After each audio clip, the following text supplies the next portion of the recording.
I am the Tofu Golem. Please enjoy the video. You start by confirming you have the legal right to remove the password and then prepare a working copy. Once done, install a reliable tool such as QPDF or use Acrobat if you have a license. This gives you either a command line or GUI path. Next, open the protected file and enter the current password so the tool can decrypt it temporarily. Make sure to work on a duplicate file to preserve the original in case anything goes wrong. Now you perform the actual decryption step.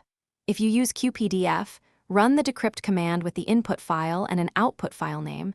This writes an unencrypted PDF. If you use a GUI editor, choose Export or Save As and disable encryption in the security settings before saving. While doing this, check document permissions.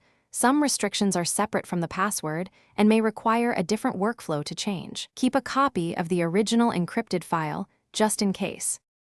Finish by opening the new PDF to confirm it no longer asks for a password and that all pages render correctly.